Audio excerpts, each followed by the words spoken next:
Okay, तो ये है गुलिवर, शर्मीला, आलसी और डरपोक इंसान। सुबह 7 बजे उठकर इसे जाना होता है अपने ऑफिस, क्योंकि न्यूयॉर्क सिटी की एक न्यूज़पेपर कंपनी में गुलिवर करता है जॉब, वो भी सिर्फ मेलिंग डिपार्टमेंट का हेड बनकर। अब एक दिन गुलिवर के ऑफिस में डैन क्विंट नाम का एक नया एम्प्लॉयर आता है, जिसकी गुलिवर से दोस्ती हो जाती है। अब क्योंकि गुलिवर उसका सीनियर है और डैन उसका जूनियर, इसलिए गुलिवर खुद को ओवर स्मार्ट दिखाने की कोशिश करता है, जो कि असल में वो एक फुद्दू किस्म का आदमी है। और ये है मिस डार्सी, जिसके ऊपर गुलिवर अपनी जान छलकता है। कई सालों से बेचारा डार्सी के साथ स्वयंवर रचाने के सपने देख रहा है, लेकिन दिल की बात जुबां तक लाने की हिम्मत कहाँ बेचारे में। अब एक दिन गुलिवर के पास डैन आता है एक नोटिस लेकर और उसे बताता है कि मेरा प्रमोशन हो चुका है, आज से मैं इस मेलिंग डिपार्टमेंट का हेड हूँ और अब से तुम मेरे जूनियर हो। ये जानने के बाद बेचारे गुलिवर को शौक लगता है, क्योंकि सालों से वो इस ऑफिस में रगड़ रहा है, लेकिन उसका तो कभी प्रमोशन नहीं हुआ और ये कल का लौंडा आते ही बाजी मार गया।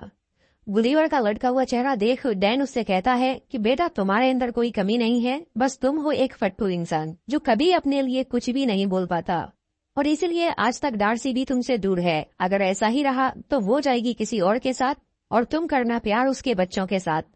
अब क्योंकि डैन ने गुलिवर की हिम्मत को ललकारा था, इसलिए गुलिवर को आता है गुस्सा और वो पूरी हिम्मत के साथ जा पहुंचता है डार्सी के ऑफिस में।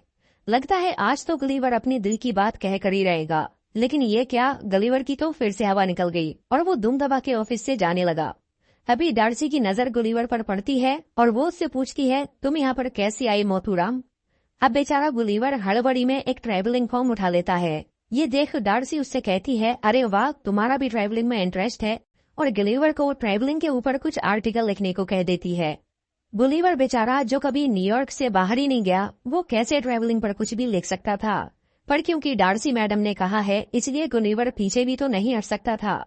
घर पहुंचकर गुलिवर का हाल कुछ यूं होता है कि आगे कुआं पीछे खाई, हर तरफ से आफत आई। लेकिन फिर गुलिवर को आता है एक आइडिया और कंप्यूटर पे जाकर वो शुरू करता है कॉपी पेस्ट का काम। अगले दिन गुलिवर पूरे कॉन्फिडेंस के साथ डार्सी को अपने आर्टिकल्स दिखाता है, जो चुराए गए थे इंटरनेट से। गुलिवर के आर्टिकल देख डार्सी हो जाती है बहुत ही ज्यादा इम्प्रेस और कहती है, तुम कहाँ थे अब तक छुपे रुस्तम। इसके बाद डार्सी गुलिवर को अपना एक प्रोजेक्ट दे देती है, जिस पर वो खुद काम करने वाली थी, और ये प्रोजेक्ट था बरमूडा ट्रायंगल में जाकर उसके ऊपर रिसर्च करते हुए आर्टिकल लिखना। गुलिवर इसके लिए फटाक से राजी हो जाता है, क्योंकि उसके ख्यालों की मलिका उससे इम्प्रेस हुई जा रही थी। अब यहाँ से गुलिवर जा पहुंचता है बरमूडा, जहाँ एक बोट उसका इंतजार कर रही थी। बोट में बैठकर गुलिवर फुल एंजॉय के साथ आगे बढ़ता है, कई सारी कोल्ड ड्रिंक खाली कर देता है और फिर रोबोट बनाने वाली एक बुक को पढ़ने लगता है। लेकिन बुक पढ़ते पढ़ते गुलिवर को नींद आ जाती है। कुछ देर बाद गुलिवर की आंख खुलती है तो उसके सामने एक समुद्री तूफान होता है। गुलिवर की आंखें और मुंह सबके सब फटे रह जाते हैं और वो अपनी बोट समेत उसी तूफान में कहीं गुम हो जाता है। अगले दिन गुलिवर को होश आता है तो उसकी बॉडी पर चींटियां जैसे कुछ रेंग रही होती हैं। वो सर उठाकर देखता है तो ये तो इंसान होते हैं, जो बिल्कुल कीड़े मकोड़े जितने साइज के थे। गुलिवर की पूरी बॉडी रस्सियों से बनी हुई थी और उस नन्ही फौज का कैप्टन जनरल एडवर्ड गुलिवर को बताता है, तुम पर इल्जाम है कि तुमने हमारे जानी दुश्मन ब्लेफुसियन की मदद की है, इसलिए तुम्हें कैदी बनाकर हमारे बादशाह सलामत के पास पेश किया जाएगा। गुलिवर को कुछ भी समझ नहीं आता ये सब क्या है, और वो सारी रस्सियों को तोड़कर उठ खड़ा होता है। वो सोचता है कि वो कोई सपना देख रहा है और अपनी आंखें बंद कर लेता है। तभी जनरल एडवर्ड अपना भाला लेकर गुलिवर के पैर में दे मारता है। इसके बाद पूरी सेना गुलिवर की रस्सियां पकड़कर खींचने लगती है, जिससे उसकी पैंट तो उतरती ही है, साथ ही वो जमीन पर गिर पड़ता है। फिर बेचारे गुलिवर को लकड़ी की गाड़ी पर लेटाकर लिलीपुट साम्राज्य में लाया जाता है। उस राज्य के बच्चे, औरतें सब गुलिवर को देखने के लिए इकट्ठा हो जाते हैं, क्योंकि उनके लिए तो गुलिवर एक राक्षस है। अब राक्षस गुलिवर को राजा के सामने पेश किया जाता है, जहां जनरल एडवर्ड राजा को बताता है कि ये राक्षस एक ब्लेफिशियन जासूस है, जो हमारे दुश्मन राज्य के साथ मिला हुआ है। गुलिवर उनसे कहता है, देखो भैया, मैं कोई ब्लूफिश मैन नहीं हूँ, मुझे तो पता भी नहीं वो कौन है। लेकिन जनरल एडवर्ड उसकी ये बात किसी के भी सामने चलने नहीं देता, क्योंकि उसे अपनी बहादुरी के कारनामे दिखाते हुए राजा की बेटी प्रिंसेस मैरी को जो पटाना था। जनरल एडवर्ड गुलिवर को एक गुफा में बनी हुई जेल में कैद कर देता है, जिसमें उसे खाने के लिए घास फूस दिया जाता है। अब यहाँ पर गुलिवर की मुलाकात होती है होरोशियो नाम के एक और कैदी से, जिसकी खता ये थी कि उसने प्रिंसेस मैरी को प्यार भरी नजरों से देखा था और तब से ही उसे बंदी बना लिया गया। यहाँ जब दो कैदी मिलते हैं तो दोनों के बीच बहुत अच्छी दोस्ती हो जाती है। अब यहाँ से शुरू होती है गुलिवर की मजदूरों वाली जिंदगी। उस बेचारे को बैलों की जगह हल में लगाया जाता है और जनरल एडवर्ड उसकी सवारी करता है। फिर एक दिन लिलीपुट साम्राज्य पर दुश्मन राज्य ब्लेफुशियन हमला कर देता है और पूरे महल में आग लगा देता है। हमला देखकर जनरल एडवर्ड सब लोगों से कहता है, हमारी प्रिंसेस को हम बचाएंगे, कोई हमारे बीच में नहीं आएगा। लेकिन दुश्मन सेना के लोग प्रिंसेस को किडनैप कर ही चुके होते हैं। जब तक एडवर्ड वहां पहुंचता तब तक तो प्रिंसेस गायब हो जाती। इसलिए गुलिवर उन सभी लोगों को पानी में फेंककर प्रिंसेस मैरी को उनसे छुड़ा लेता है। उधर नीचे राजा और उसका सेनापति आग में फंसे होते हैं। गुलिवर उन्हें बचाने जाता है, तब उसे कोई रास्ता नहीं दिखता। फिर उसके शैतानी दिमाग में एक आइडिया आता है और वो अपनी पैंट उतारकर राजा के ऊपर पेशाब करके उन्हें आग से बचा लेता है। एडवर्ड गुस्सा करते हुए राक्षस के पास आता है और उसे कहता है, तुम्हारी जरूरत कैसे हुई हमारे राजा के ऊपर पेशाब करने की। इस पर गुलिवर थोड़ा सा स्नान एडवर्ड को भी करा देता है। गुलिवर की इस बहादुरी के लिए राजा उससे बहुत खुश होता है और उसे खाने के लिए अपने साथ दावत पर बुलाता है। लेकिन गुलिवर उनसे एक शर्त रखता है कि दावत पर वो तभी आएगा जब उसके दोस्त होरेशियो को कैद से आजाद कर दिया जाएगा। राजा उसकी ये शर्त मान लेता है और होरेशियो को आजाद करके उसे भी गुलिवर के साथ दावत पर आने का न्योता देता है। दावत के टाइम राजा गुलिवर से उसके बारे में पूछने लगता है। वो कहता है, प्यारे राक्षस, ये बताओ तुम आखिर हो कहाँ से। इस पर गुलिवर उन्हें बताता है, मैं कोई राक्षस नहीं हूँ, मेरा नाम है गुलिवर और मैं न्यूयॉर्क सिटी से आया हूँ। यहाँ पर सभी लोग गुलिवर को न्यूयॉर्क सिटी का प्रेसिडेंट समझने लगते हैं। जिसके बाद गुलिवर भी अपनी लंबी लंबी फेंकना शुरू कर देता है।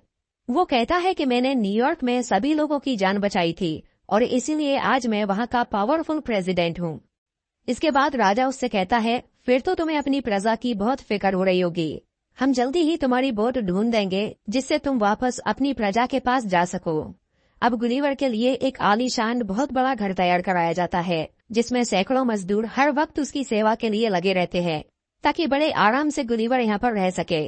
एक दिन होरेशियो गुलिवर से पूछता है कि आखिर प्रिंसेस को कैसे इम्प्रेस किया जाए, क्योंकि होरेशियो प्रिंसेस मैरी से बहुत प्यार करता था और उसके लिए जेल में कैदी बनकर भी तो रह चुका था। गुलिवर जो खुद डार्सी से अपनी बात नहीं कर पाया, वो यहाँ होरेशियो को लड़की पटाने के टिप्स देने लगता है। और मजे की बात तो ये है कि प्रिंसेस भी होरेशियो से इम्प्रेस हो जाती है। मतलब कुछ भी कहो, गुलिवर तो लव गुरु निकला। हाँ, ये बात अलग है कभी खुद की लव स्टोरी शुरू न कर पाया। अब रात को ही जनरल एडवर्ड गुलिवर की बोट को ढूंढ निकालता है क्योंकि वो जल्द से जल्द गुलिवर को यहाँ से भगाना चाहता था। खबर सुनते ही गुलिवर काफी खुश होता है क्योंकि वो अब अपने घर डार्सी के पास जा सकता था। गुलिवर आकर देखता है तो उसकी बोट टूटी हुई पड़ी थी जिसे सही होने में कम से कम 1 हफ्ते का वक्त लगेगा। तभी उन लोगों को वहाँ पर गुलिवर का फोन भी पड़ा मिलता है जो अभी तक ऑन था। गुलिवर अपना फोन उठाता है तो उसमें 12 वॉइस मैसेज पड़े थे जो कि डार्सी के थे। डार्सी को ये पता चल चुका था कि गुलिवर ने वो सारे आर्टिकल इंटरनेट से कॉपी किए थे, इसलिए वो गुलिवर से काफी ज्यादा गुस्सा थी। वॉइस मैसेजेस सुनने के बाद गुलिवर की हालत खराब हो जाती है।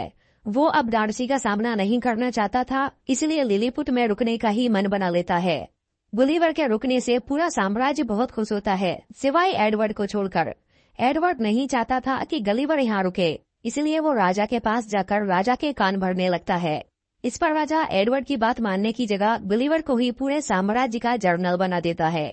अब से एडवर्ड की जगह गुलिवर ही पूरी साम्राज्य की सुरक्षा देखेगा। अब एक बार फिर ब्लेफुशियन की सेना लिलीपुट पर हमला कर देती है और एडवर्ड को मौका मिल जाता है गुलिवर को नीचा दिखाने का।